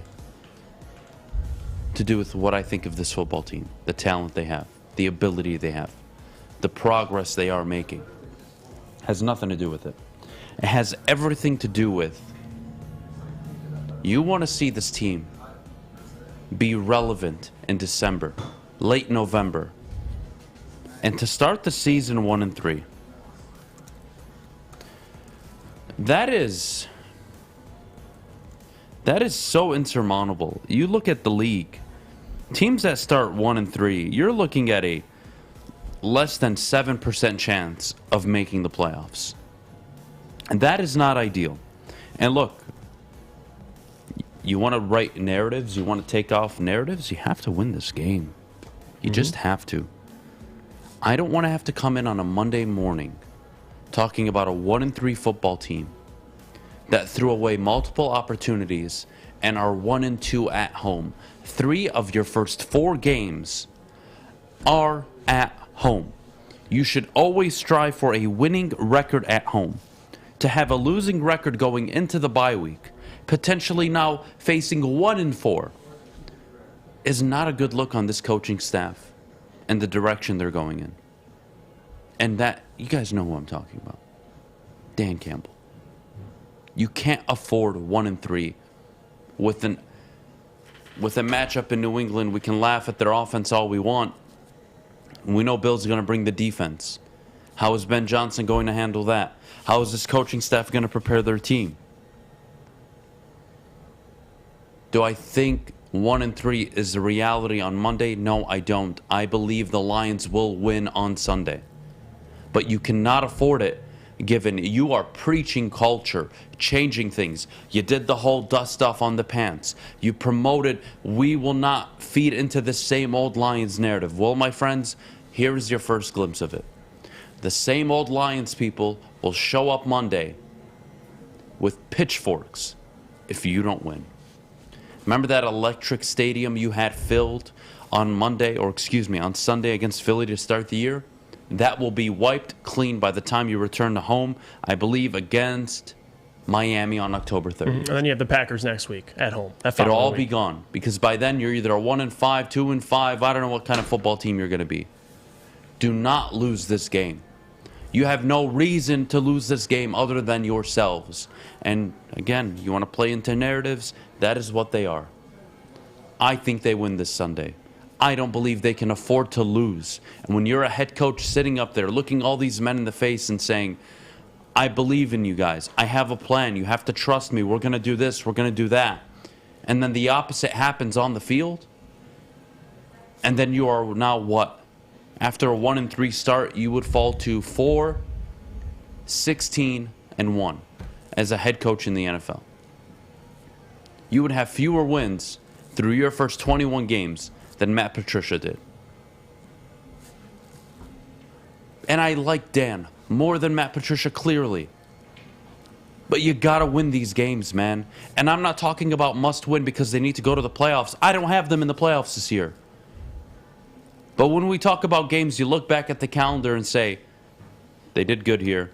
I respect what they did against Philly. Good job taking care of business at home against Washington. Went on the road, threw away a game against Minnesota. Followed it up with a win against Seattle. All right, cool. You're keeping it going. The momentum is carrying. Again, not a playoff team. Not a 10-win football team. But you're going to be damn close to it. 7-10, 8-9, a game or two away. And you'll look back at the Minnesota loss and say, damn it, that was the game. Or you'll look back to Miami potentially, or Green Bay, or Buffalo, and you say, damn it, we had it. We gave it up. That's the team I expect you to be. I don't expect you to be a 3-4 win football team. That is unacceptable. And to go 1-3 through your first 4, you are on pace to be a 4-win football team. Right. And that is not a good thing. No, it has nothing to do with playoff, to me, at least playoff expectations. For people that do have playoff expectations, this win is important because if you're 1-3, like you said, it doesn't do well for those expectations. But the reality is, Dan Campbell had to deal with the cards that were dealt to him in terms of the roster that was given to him. Last year, a lot of injuries. We get all of that. So it's nothing to do with Dan, the person he is, how he coaches players. We question his decision-making at times. But this is the reality of it, Adam, and you made a great point. This is a game that, I'm not going to say the Lions, I still don't believe they're a 9-10 win football team. I had them at max 8. But the reality is the Seahawks are one of the only teams this season that you should beat. Like, no doubt, at least through the first 4 games. If you're going to talk about the Vikings, the Commanders, or the Eagles, the Seahawks are the most likely win. So go out and take care of business at home. If you lose to Seattle, that would put you at 1-2 at home through 4 games this season. 3 out of the first 4 games are at home. You win 1 of them. That's my concern against teams that are beatable. I get the Eagles. Okay, listen, the Eagles, we know how good the Eagles are. You beat the Commanders, you gave up 27 at the second half. Then you face the Seattle Seahawks. There is no chance. You cannot lose this game. And it's not more so about the playoffs. It's about building a culture, because how do you build culture? You got to win. And it starts by taking care of teams you could beat. The next 2 games, you go on the road to New England. You go on the road to Dallas. Even though they're backup quarterbacks, those games aren't going to be easy. And then you return back home for the Dolphins and Packers. If you lose this game, Adam, you're risking having a 1-5 record through the first 6 games. And that's not a situation Dan wants to be in. I get the cards that he was dealt and the roster he has with the injuries, but they got to take care of business. The Seahawks are a winnable game. Go beat them. And this is the reality of the NFL. You got to win. And as much as I like Dan the person, the reality is, Adam, like you said, 4-16 through 2 seasons. I mean, you're entering Joe Judge territory at that point. So, and listen, it's a different roster. The roster the defense specifically isn't very good. But the reality is, Adam, they got to take care of business at home. You can't go 1-3 through your first 4, specifically 1-2 at home. Through 3 games at home. So it's just unacceptable. You got to take care of business. Let's go position to position, because I'm tired of this. Oh, well, it's unfair to expect them to win on Sunday. Who's got the better quarterback? Who said that? Who's got the better quarterback? Lions. Who's got the better backfield? Right now, probably I would say Seahawks. it's even. I would say it's even. I think Jamal and Craig go toe-to-toe with K9 and Rashad Penny. Rashad Penny's he's a good I understand, back. but I don't think it's an advantage for either team going into not Sunday. Significant. Wide receivers? No Amon-Ra or Amon-Ra? Definitely. It's easily the Seahawks. The Seahawks. Yeah. All right, but tight end, you would say the Lions. Offensive line, you would say the Lions. Defensive front, neither team really gets any pressure, so you would call it even. Secondary, I'll go Lions. I would say you give the Lions. The Lions have an overall better football team. The Seahawks are a team you expected to be picking in the top 3, top 5 going into the year. Mm-hmm. This is a football team you should be beating. And in my opinion, again, you guys can bring up context in any way you want. That is your right. I will never sit here and tell you that what you're saying is wrong when it's factual. But you will not sit up here and convince me otherwise, that through 21 games, having 4 wins is not a good look. When 3 out of the 4 games you've played in your second year were very winnable. Again, not contenders, not Super Bowl contenders, not division winners. But you know what? Everybody else in the league seems to find a way in year 2 to take the next step. This team needs to just take the next step. I'm not asking for much. I'm asking you to beat a Seattle Seahawks football team that I believe you're better than. I believe you have the better coaching staff. Pete Carroll, Gold Jacket, deserves all the credit in the world. His team will be tough to play against. All the credit. I love your OC much more than theirs. I'm confident, as long as Dan Campbell doesn't shoot himself in the foot, he'll be able to win this football game. But you gotta win, man. We talk about this all the time. How important is progress when there's no winning? Right? It's like a business. Oh, well, everybody likes working here, but we don't make any money. How does that work? Yeah, you're preaching the same message, but not getting the results. You need the results now. Absolutely. And again, I'm not asking for 10 wins. I'm asking you to avoid putting yourself in a position where you may be 1-4 going into the bye week. Because had we talked about it before the season, you would have told me 2-3 before the bye week. Yes or no, Jeff? Yeah, that sounds about right. And best case, you would have said 3-2. But worst case, 2-3. Easily, you would have chalked up Washington, you would have chalked up Seattle. New England was a playoff team going into the year, correct? Well, now you have a different reality in front of you. Right. And if you somehow beat a Mac Jones-less Patriots, and you beat a Geno Smith Seahawks, you are now 3-2. The upside, the conversation. This is a football team that is really showing progress, confident in what they're doing, winning games. Now I can sit here and say, look, you go back to the Minnesota game, they were the better football team, guys. I can make the case for you. I can't when you're 1-3, looking at 1-4. Give me the ammunition I need to work with to push this team in a direction that we all agree is a good thing. Nobody wants to see them lose. No. You need to help me. I don't control the outcome on Sunday. And I think more specifically, if you're going to, highlight a side of the ball, it's defense. I mean, defense has shown us through 3 games that they're giving up the most points in football, at least one of the most points. So for me, it starts on defense. How does this defense progress? How does it get better? You lost Tracy Walker, but for the most part, they're more healthy than the offense. So you're going to lean on the defense a little more. But they haven't shown us, at least so far this season, that they can be competitive. I know they at the end of that Vikings game, if you take away the KJ Osborne, the blown coverage, they only would have had 21 points. So the defense did play a little better last game. But on top of that, and in the first half of the Commanders game, but they got to come out and show something at them. I mean, you gotta assist this offense. For this offense with no DeAndre Swift and Amon-Ra St. Brown might be out, if you expect him to score 30-plus again, that's a stretch. So this defense to me is probably the most important part of this ball game this week. Because you could look at the quarterback and you could look at the run game. Well, Rashad Penny, Jamal Williams, similar. But Rashad Penny's facing a Lions defensive line that has been very bad against the run. So that's the determining factor for me is that defense. What defense are we seeing? Is it the defense from last year where, yardage-wise you weren't very good, but you kept teams in low-scoring games? Or is it the defense we've seen through 3 games where you have to score 30-plus to beat teams? And that's my biggest concern.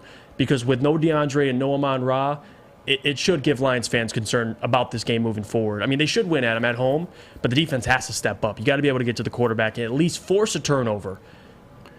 Yeah, look, they took a step back on 3rd down last week, but I do want to go to Christian real quick before we take a quick pause. Kristen, you're on the line. You're on the Morning Woodward Show. What do you got for us, bud? What's up, fellas? How y'all doing? Good. How are you, man? Good. So I had I don't even think the key to this game is really, obviously coaching from Dan Campbell and decision making, but I think the biggest key to this game is going to be Jared Goff. Jared Goff has played this team for years, like 90% of his career.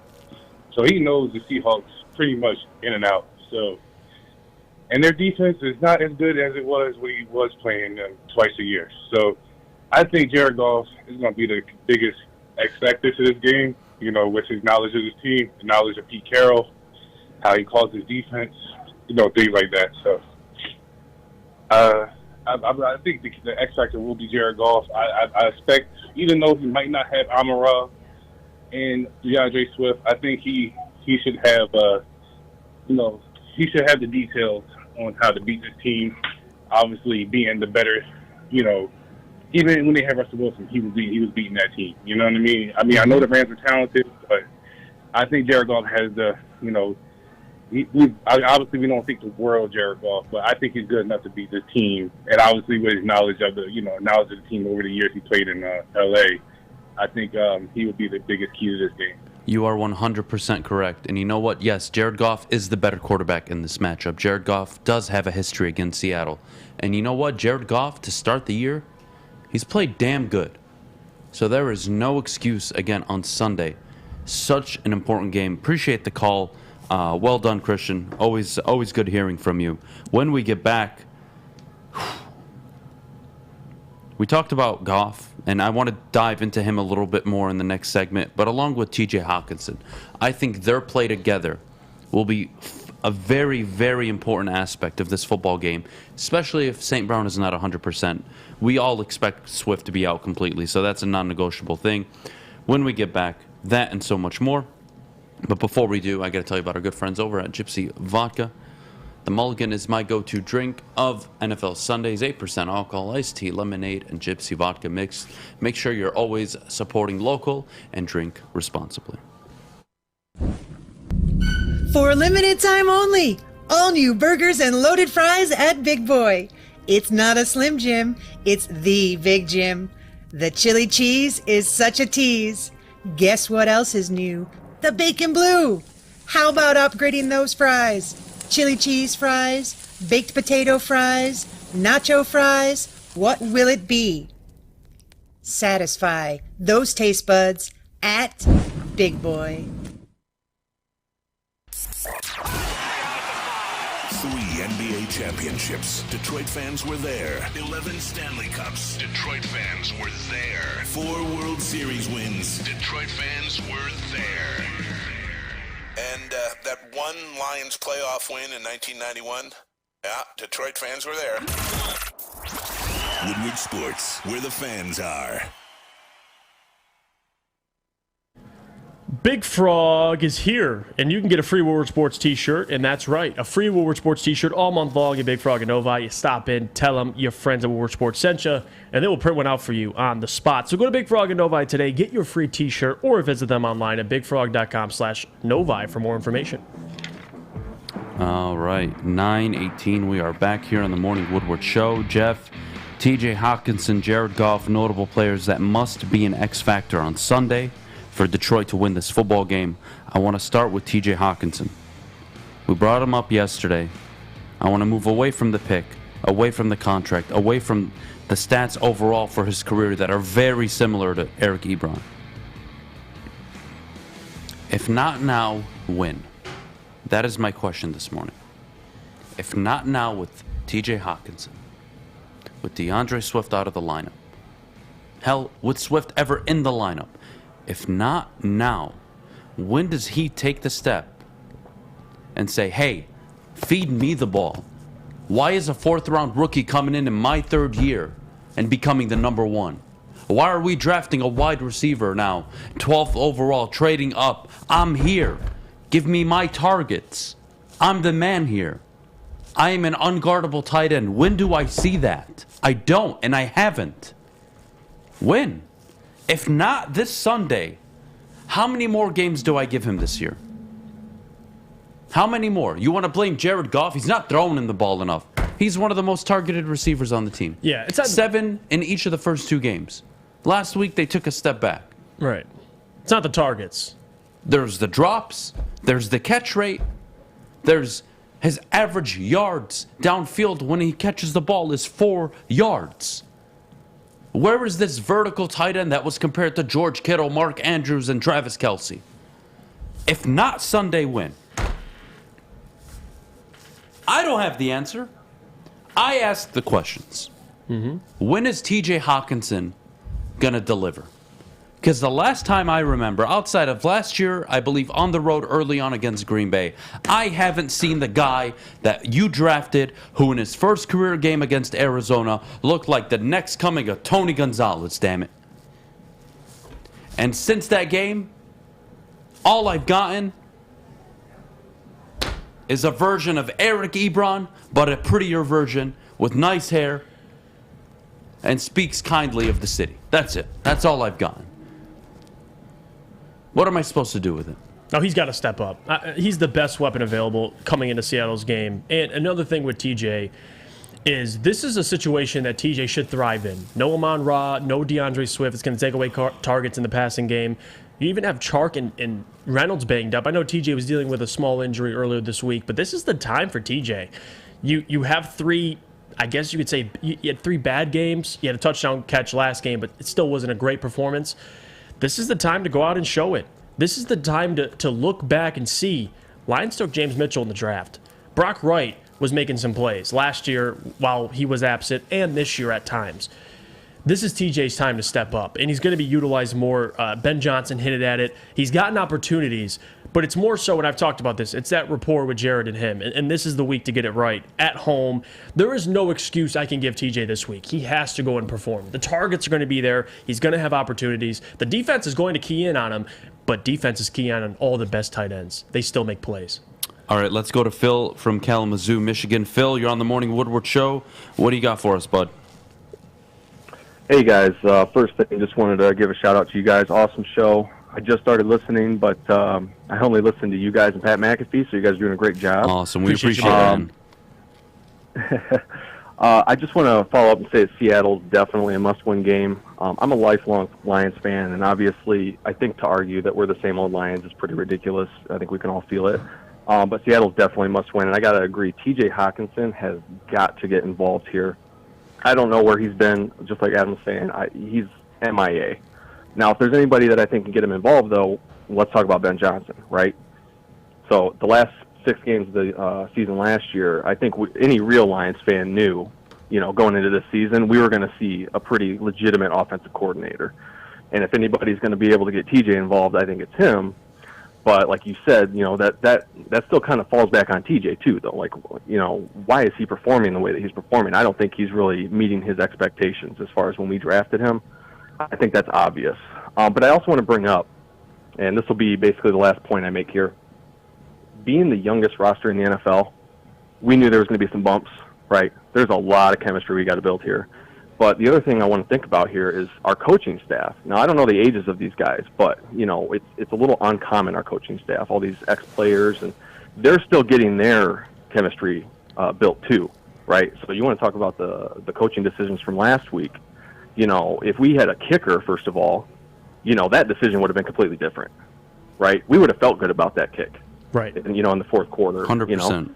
And having kicking issues, I think, is pretty much one of the worst situations you can have on an NFL team, because it just hamstrings you with your options, man. And then you have Dan Campbell second guessing himself, I would assume. Well, then let me ask you this, Phil, because you bring up a really interesting point with the age of the coaching staff. Without being too harsh, how long do you let this continue or let it go on? Okay, he made a mistake or 2 or 3 realistically against Philly. Okay, the botched fourth quarter against Minnesota on the road should have been a win. How long? Because we saw it last year, and I think that's also the built-up frustration is I don't need to see an uber-talented football team to see my coaches make good decisions. And more often than not so far in his young coaching career, if you want to call it young, Philly's made the wrong decisions more often than not. When is it a concern to you as a fan that, hey, you know what, maybe this guy, great leader, great motivator, clearly gets everybody to play for him, but that just sounds like Jim Caldwell all over again to me, no?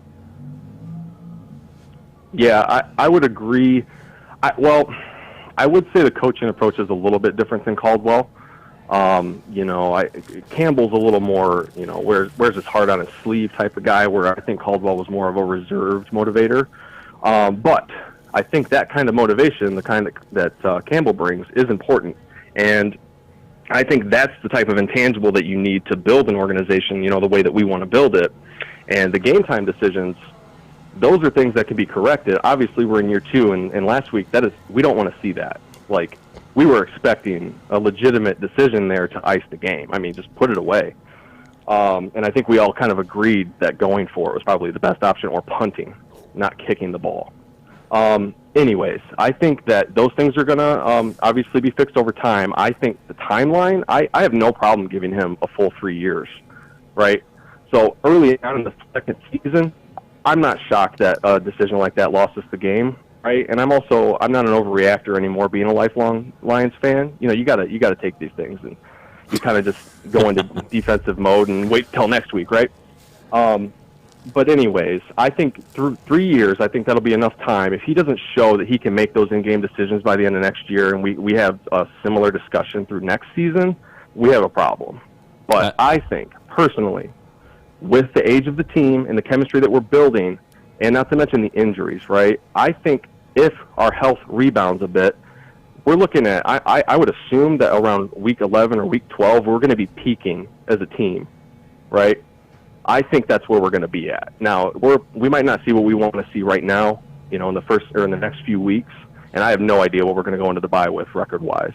I would really like to think that we get a win this week against Seattle. I don't know about New England, but if we can do that and then get everybody back by, right around the halfway mark or just a little past the halfway mark of the season, I think you're going to see this team really explode and go in hot towards the end of the season, just like last year. Yeah, I think last year you saw the Anthony Lynn move really changed the fortunes of the team. That really just expanded the offense. They really got it clicking. The Josh Reynolds signing. I think you make a very interesting point, though. After the bye week, they have an opportunity to kind of go on a run. Granted, the schedule gets a little difficult, but you would have Jameson Williams back, right? You expect Pascal to be back. You expect some of the players that are currently hurt, maybe a DeAndre Swift, to be back fully healthy. The reality is, all I'm asking for this year, Phil, is come December, I want to see you on the graphic on a nationally televised screen where it says the playoff teams and then who's in the hunt. And if you're in the hunt by then, that is, to me, a good second season for Dan Campbell and this football team, considering where they were last year. Yeah, I agree with that. And to go back to the Anthony Lynn thing real quick, because I want to wrap this up. So, organizational decisions with this team this year, in the past year, I think have been phenomenal. I think mid-season changes and the ability to realize that it's not working and to make the change to Ben Johnson, I think those type of decisions, fantastic by this organization. I can't disagree with many decisions they've made organizationally speaking. I would agree. But I think the game time decisions are what is now the last piece that we really need to fix and hammer in, or hammer down. And I think he's going to work on that. And if I do believe that Dan Campbell can learn and change from those. Now, the timeline at which that's going to happen, obviously, is yet to be seen. But I have faith in him. I'm not discouraged. I think this team's doing fantastic, okay? And obviously, we can all be down after a loss. It's just how it's going to be. But, I mean, as far as the future of this team, I still feel good about it. So I just wanted to basically get those points in. I appreciate you guys taking my call today. I'm going to leave you with that. But you guys keep it up. We have a good weekend, man. Enjoy the Lions game on Sunday, Phil. Great call. You're more than welcome to call back anytime. We appreciate it, Dropping Phil. Dropping some facts. Thanks. Thanks, guys. Bye. When we get back, keys to victories, Detroit Lions, Seattle Seahawks. We'll go over to the 3, 4, 5 most important things the team must do to walk away on Sunday. An interesting point he did bring up. You want to see that 2-2 record? Because now as a fan, going into New England, maybe there's no Mac Jones, revenge against Matt Patricia and all the things he did to your franchise. You imagine the week we would have in the bye if this is a 3-2 football team? It will inspire imagination. And that's why those losses to Minnesota absolutely hurt. Because you have opportunities. Take them. Take them. Like I said, when we get back, keys to the victories for the Detroit Lions. But before we do, Jeff, our good friends over at the Sports Marketing Agency. The Sports Marketing Agency helps spread awareness about mental health and substance abuse. Their new podcast, This is the S Word, helps fight stigma about seeking help. If you or someone you know is struggling, tell them or yourself to head to thesportsma.com. It's okay to not be okay. Hi, my diamonds. It's Crystal with an X. You want to get hot and perfect like me? Here's my super easy routine. Drink at least a gallon of water before you wake up. Attach a weight to everything in your house. Hello? Sell your car and just sprint everywhere. Scream when you exhale.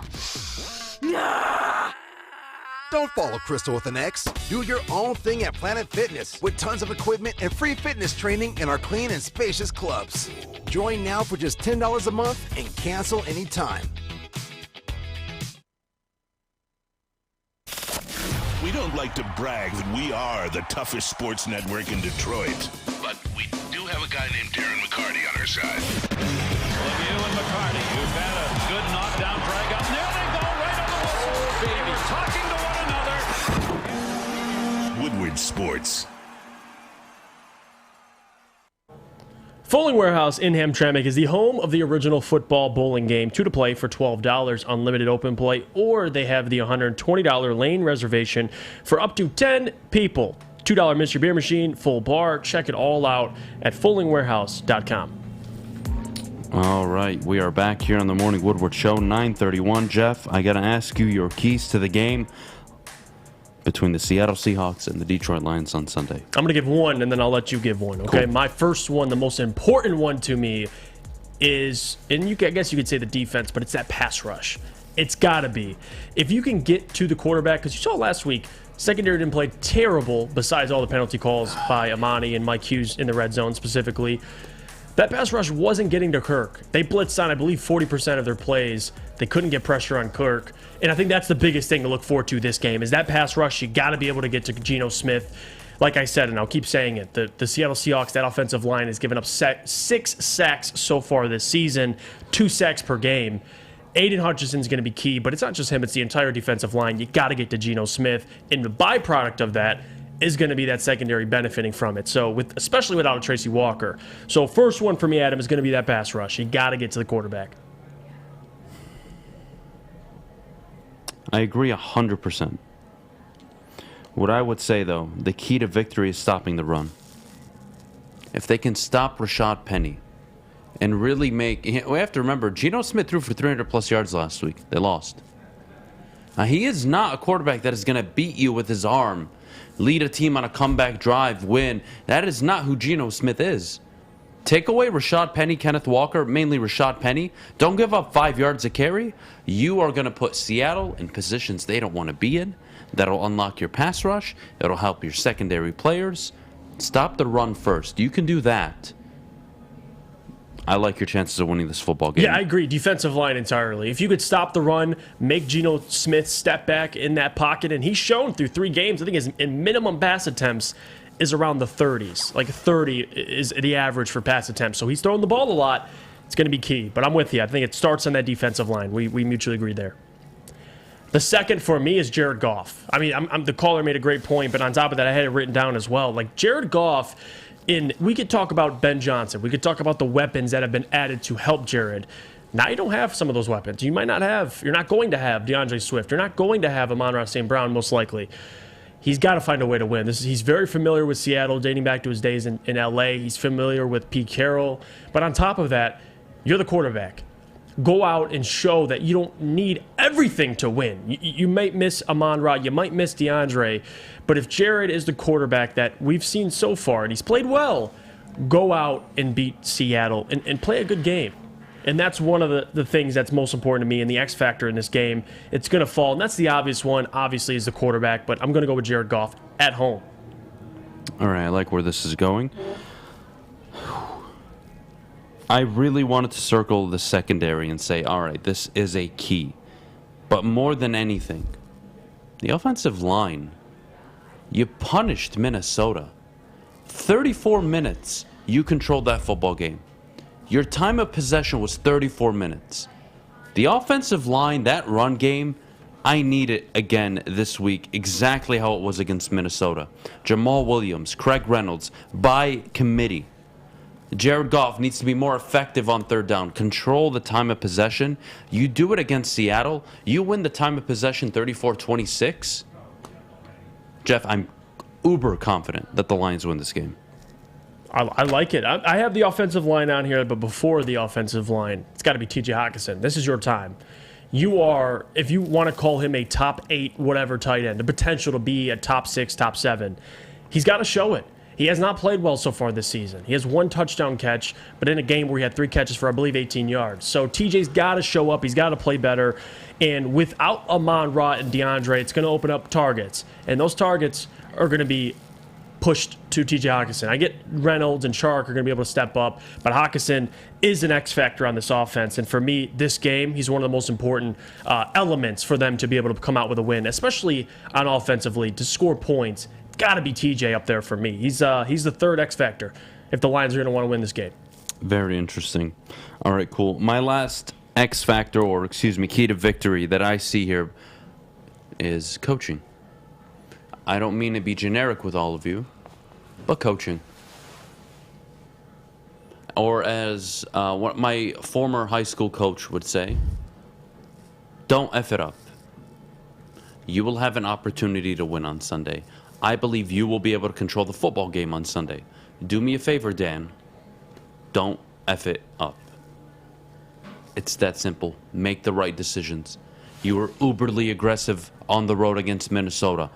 Understandable. Loved it. You were more efficient on 4th down than you were on 3rd. Very good. Very, very good. Why'd you go away from it? Either go and try to win the game, punt, whatever the decision you want. I don't care. Don't cost your team a football game by making the wrong decision. You make the right decision and it doesn't work, I can live with it. Do not make me show up here on Monday because you decided to go for on 4th and 1 at your own 45 with 3 minutes left. Up 3. Allowing Seattle to go down and get 7 with short field. Don't. I don't want to see any of it. No messing around. Go win the football game. Clean it up. No penalties. Do not cost your football team this game. That is it. The Lions, to me, are the clear favorites. They should win this football game. Don't F it up. And I think that's a great point because if you look at the 3 games they've played, 2 of them, the 2 losses, you could argue, well, they had a couple chances against the Eagles. Ultimately, we can all agree the Eagles are a much better team. We can accept that. The Minnesota game, you were in control. You were the better football team. You lost. But you could say, well, Minnesota's a good football team. Okay, if that's the excuse you want to use. Seattle, there's no excuse. You're a better football team. Imagine if Dan Campbell makes those decisions that he made, or at least made, and chooses to go with a decision that ultimately maybe costs them, or the defense does, misses an assignment and it costs them. It's different when it's against Seattle, a team that you should beat. So I'm with you, Adam. Coaching matters. Another part of it, and I'm going to go with it, I kind of grouped them together, is that run game. It's going to be Jamal, Justin Jackson, and Craig Reynolds. And that offensive line, you can kind of group them all together. Because we talk about Jared Goff, we talk about the receivers. Jared Goff is excellent play action. If you can get the run game established against a Seattle team who's been decent against the run, they gave up, 8 yards per carry to Cordell Patterson last week, so they were terrible last week. But they're all right.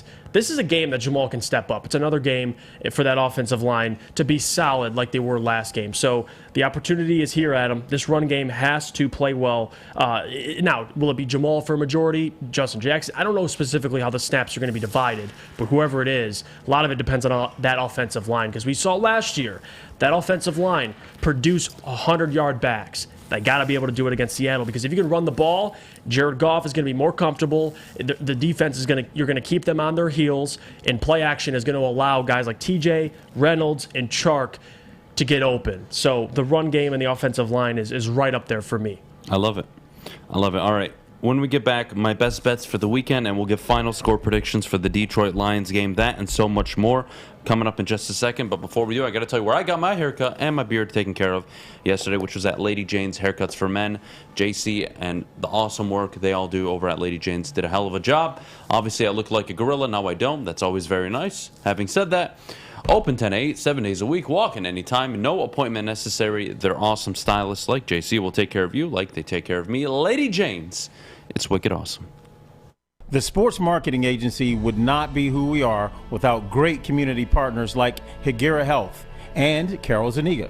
It's an awesome opportunity to partner with your organization. Higuera Health is a comprehensive behavioral health organization. We serve children through older adults with mental health, substance use, and developmental disabilities across Western Wayne counties, and really excited to now be in downriver communities as well. Give us a call at 734-458-4601. You don't have to go to the beach, man. You don't have to get your butt crack full of sand. You just need a little chili peppers, man, to get that glowing beach chili peppers tan. Woo! With 26 locations in the Metro Detroit area and more coming, Chili Peppers Tanning is where you'll find the cleanest salons in the D.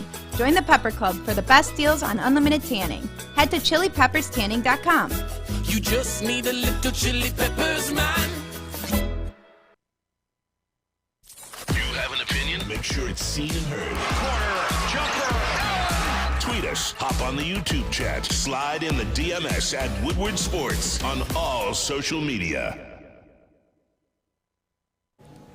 All right, Michael Phillips is the best in the game. Whether you're looking to buy, sell, or invest, Michael Phillips is making you his top priority. Being in the game for over 23 years makes Michael the number one option for anybody. If you have real estate needs, call Michael Phillips at 313-403-0011. That's 313-403-0011.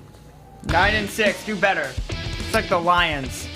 All right, 9-6. That is correct. That is my record on the year. Giving away best bets, so we'll just get straight into it. We'll start with the Minnesota Vikings playing the New Orleans Saints in London. Yes. I'm going to take the Minnesota Vikings and the points. We'll go a -3 on the Vikings to cover the spread. I'm going to go with Minnesota in the first game. The second game, road underdogs. We're going to take the Tennessee Titans to upset the Indianapolis Colts. I think Derrick Henry is just getting it going in an environment where I do believe Derrick Henry probably has one of his better games. I'll go for 125-plus yards for Derrick Henry. But Tennessee on the money line. I think Robert Woods is only going to get better as time goes on. He's getting better, getting a feel back into the NFL after missing, or excuse me, what was it, 7-8 games he missed last season with an ACL injury. So he's back. I think Tennessee will be just fine on the road. I like the number at +150. Give me Tennessee. The super dog of the week. Now, the super dogs, we haven't done any of these yet. This is a team that has a 250 or less chance, or excuse me, a 200, a +200 line or higher, and that is the Jacksonville Jaguars on the road. Do you know who they're playing? The Eagles. Jacksonville at +235. I love this number. I love it. I wanted to take the points, but there's too much money involved with Jacksonville at +235. Big risk, but I'm going Jacksonville to upset the undefeated Philadelphia Eagles. Carolina on the money line, -116, almost even money.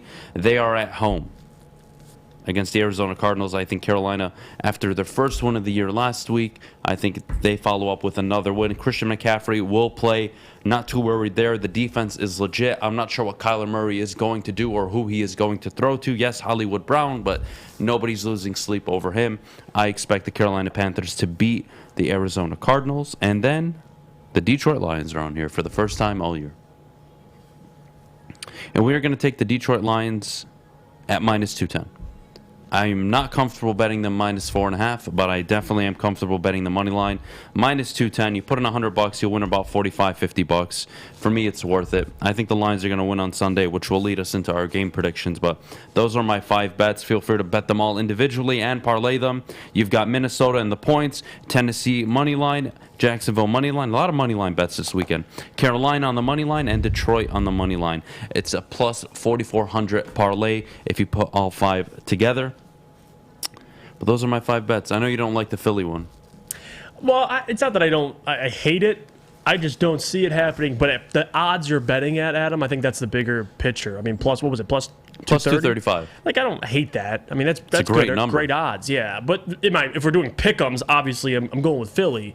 But for +235, I don't know how you can't. As well as Jacksonville's been playing, it's hard not to go with them. I like your. I didn't know the lines were +200 though. That's -200 or -200. Yeah, they're heavy favorites, dude. Yeah, they're favorites, man. I did not expect that. Yeah, they are favorites for a reason. They're 4.5 points. This is a team that should win this game. And speaking of which, let's get into our game predictions. Lions, Seahawks, Jeff. Give me a final score and why. I think they win at home. I really do. I believe in this defense. Although they've been bad statistically, I think they can step up against Seattle. I really do. We've been critical of Aaron Glenn, but overall, they got to improve. Even without Tracy Walker, they have to get better. And I think they'll do that. Offensively, not too many questions. I know what the offense has brought us the first 3 games, but no Amon-Ra, no DeAndre Swift. I'm a little concerned, but overall, I think they still win by 10 points. That's the number I'm going with. I'm going to go Lions win 27-17. I'm comfortable with that number. I know you're probably thinking the defense holds Seattle to 17 points. I think it can be done. The Seattle offense hasn't been this juggernaut, and I think with the Lions defense, they got to step up. And I think if they could get to Geno Smith, if they can slow down the run, the defense is going to do enough to win. I think the Lions are going to score upwards of almost 30 points. I don't think they're a 30-point team without Amon-Ra or DeAndre. I think they get 24-27-17. I think they win by a touchdown, 10 points. I'm going with the Lions at home. I'm taking the under on this game as well. I don't think the Lions are going to win by more than 10 points. I don't think they're going to cover the spread. I'm going to go 16-14. I think it's an ugly game. Ooh. I think the defense does just enough against Seattle. 16-14, Detroit walks away with it. As much as I want to be confident in Ben Johnson and the offense, as much as Seattle does give up a ton of points, or a ton of yards on the ground, St. Brown, I don't know his status. And I'm putting my prediction right now with Swift and St. Brown being out of the lineup. Yeah, me too. So I'm going to go with 16-14 Lions win in an ugly game at Ford Field. Just win, baby. Fish, your thoughts, your score prediction. Go for it. I'll go Lions by 7. Lions by 7.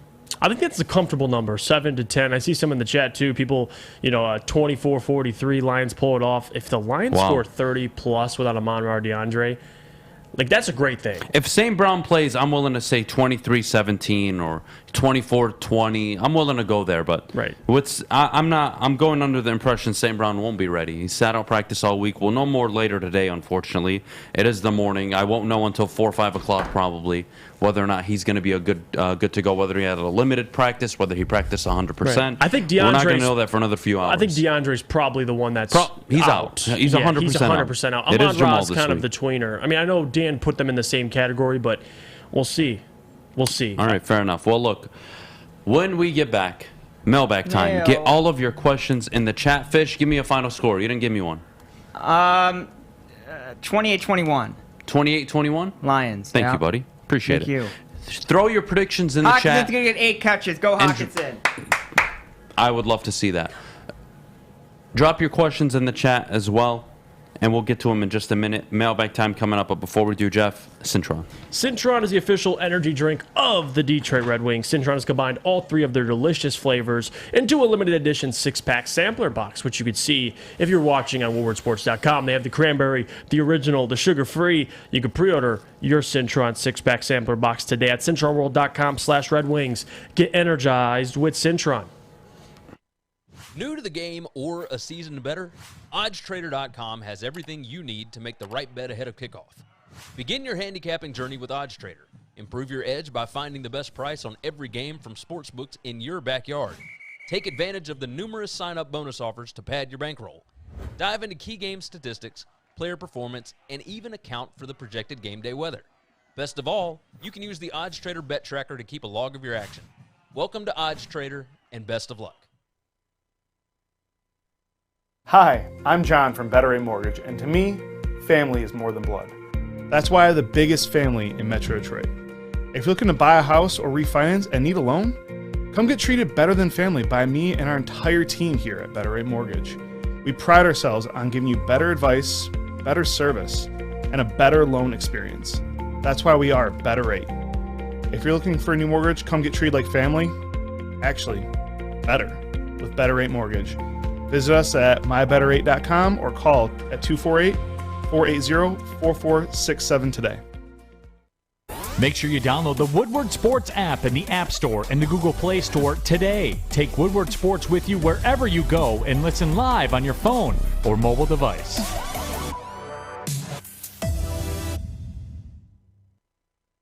And we are back here on the Morning Woodward Show for Mailbag. Get your questions in the chat. How many sacks did Bosa and Watt have their rookie years since Hutch is compared to them all the time? I believe Nick Bosa had 9.5. Yep. Joey had 10.5. The Watt brothers, I want to say TJ had 9 or 8.5, something along those lines. JJ, I think, came out with double digits. I could be wrong, though. Yep. Joey Bosa had 10.5, and I believe Nick had about 9.5. On the money, we kind of covered that on the money earlier, talking about the comparison. Which Detroit team wins its division first? I think it's the Tigers, says, who is it? Cut off. Says Jacob. After a good offseason. We'll see. It's probably a little too premature, but I love the prediction, though. If you feel like the Tigers are going to make moves in the offseason, for me, I'm still going to lean with the Red Wings, but the Lions are the closest. But the Red Wings, to me, they have proof in the pudding. They have Steve Yzerman, and what they're building so far, if their players continue to get better, I could see them being the closest. But we'll see. It's an exciting time in Detroit. All the franchises are lining up. Who do we got here? I love this question. I want you to answer it. Jack says, mailbag is, Adam, is Tuck still coming? When is he going to get here? I don't know when he's coming. I really don't. You know what? I want to answer this question, though. What is the one mascot you would punch in the face? I would punch the Stanford tree. Wow, what's wrong with the tree? The Stanford tree mascot is the dumbest thing I've ever seen in my life. What about Gritty? It's a fucking tree. So? It's a tree. I know it's a tree. For a football team. A tree. I would punch the hell out of that mascot. I would just grab a baseball bat and just go to town on him. Yeah, the tree is probably one of the worst mascots. Can't fault you for that. The Chicago Bulls mascot's annoying as hell too. I mean, That's all another mascots one are I'd punch. annoying. Maryland -7 tomorrow, fellas. Yeah, I would take Maryland. I think Maryland cover and they beat MSU handily. Huh. Unfortunately, Tuck is not coming this year. Neither is the secondary. They're just never going to show up. Jeff, Adam, what are your favorite prop bets this weekend in both college and the NFL? We just did a few, I would say. In college, I'm loving Maryland. I'm loving J.J. McCarthy. Anytime touchdown scorer again this week. He didn't get it last week. I still think he's going to come through on that with a rushing touchdown. But yeah, I'm with you there. I would go over on the yards for Justin Jefferson this week. He's been quiet the last few weeks. I expect him out in London to have a big game. Let's see. My high school mascot was a leaf. Yeah, Fred, I'm sorry about that. I'm very sorry about that. I hope Stanford joins the Big Ten so I can go to Ann Arbor or East Lansing and go to one of these games, rush the field with a baseball bat, and just beat the hell out of this mascot. Yeah, but the tree might not be there. They don't attend Mascots don't travel? Some of them do. Oh, yeah, all right. So But we'll see. They don't. That's what I figured. Sometimes they don't travel to all like far away games. Well, Adam, cry if Michigan can't loses find to them. Iowa. No, I won't. I will come in here Oh, smoking boy. my Yeah. lungs out. That'll be his favorite day of the year. Enjoy that Michigan lost to Iowa. But honestly, I don't want them to lose to Iowa. If I'm being very frank with you guys, I want to see this team. I want to see this team take the next step. We've talked about it for way too long. Last year was the Big Ten championship. Show me, please take the next step. Because let's see, if Hutch doesn't start producing again, Adam, can we say he's a bust? The bust narrative is ridiculous. It's 4 games into his NFL career. No one's should be bringing up that term bust, even for Jeff Okudah. 2 years, the injuries, like you bring that term up, but he's shown us he can play well. So I'm done with the whole bust thing. I mean, people just overreact to things mostly. So it's okay to ask more out of him, but to label him a bust is just premature and it's ridiculous. Adam, Jeff, and Fish, what were your high school mascots? Fish, you can start first. Hawk. A hawk? Yeah. What school did you go to? Harrison, the school that's not a school anymore. Oh, wow. I'm sorry about that. It's fine. I apologize. Basically, everywhere I go, the school's closed the year I graduate, so that's fun. Yeah, so you're the problem. Yeah. That's Jeff, why I'm what was shocked your- I'm still here. I tell you that every day. It's a sailor. It was a sailor. That's what it was. Ooh, I like that. Yeah, what school did you go to? Anchor Bay. Anchor what? The Tars. Yeah, Anchor Bay? Yeah. Yes. Yeah. I've never heard You of never that heard of school in my Anchor life. Bay? Well, we grew up on Jesus, different of course you sides haven't. of, not in the same area, so that would make sense. Mine was a tractor, and then my last 2 Yes, years. the Fortson. What the hell? His is the tractors. I love the Dearborn Ford- tractors. Yeah, the Yeah, tractors. Fortson tractors, Tractors and are the best. Crestwood Chargers when I was a junior and At least senior. I like the Chargers. Dang, Hey, we're- tractors? Yeah, Hey, we we're had covering your literally a si- tractor on the field. That's It a was- great mascot. Yeah. It's not that entertaining, but it's You there. wanna It's kinda punch- dumb. You want to punch a tree. It's a tree, Jeff. But the tractor? It's a tractor. What do you want me to do Tractor with it? What do you want me to do with Hey, it? Jeff, I'm watching your soccer team on Monday. Who's Jeff's soccer team? Anchor Bay, his high school. They suck. Sorry, Jeff. Pretty good in soccer, though. Oh, I they love can it, kick some man. balls and Would you some start nets. Amani or Jerry when he gets back? I would stick with Amani or Warrior. Again, it Yeah, was that- again- one really bad game. I'm not ready to throw him to the curb Hey, yet. you I'm didn't not. ask Westfall what his school was. Adam, would you take Oh, Fish cool. to Disney World and leave him there? Yeah. Yeah, I would. Alex, what was your high school mascot? Spartan. Hey. Stevenson. Spartan? Yes. Yeah. Hey, At least you have what school? that's a cool name, all right? Livonia Stevenson. Oh, excuse me. Yeah, so you were one of those people, huh? What do you mean? You know what I mean. Before Cranebrook combined boys and girls school back in the 70s, the girls' high school mascot was Kingswood Advarks. What the hell is an Advark? You know what an advark is? No. Of course you Jeff, don't. do you know? No. Oh, Fish, okay. See, explain. we're not alone. I mean, Explain. I've heard of it. It's like the little, It's a it's not a You guys can't even gopher. explain. That is Well, an ugly. It's not a gopher, It's but an it's like ugly animal. Yeah, it's an That is the animal. ugliest thing I've ever seen. That's an Advark? Yeah, it's like a- an Aardvark, whatever No, no, you no. call it. gopher mixed with a squirrel. God, mixed with, that is the animals combined. ugliest thing I've ever seen in my life. That is the ugliest thing I've ever seen in my life. My God. I think you're losing the game before you even play. If that's your 100%. mascot. Like, there's 100%. All right, let's see what else we got here. Mailbag, Jeff or Adam, would you guys watch a show with Sean Murphy and Fish together? That's content gold. You know Sean what? Murphy, I am me. currently protesting Sean Murphy at the moment. Yeah, and he I don't is. like Fish, so no, I wouldn't watch it. Let's see. You've never watched Arthur on PBS. I remember Oh, Arthur. Arthur, what a classic. Yeah, Arthur, what animal is he?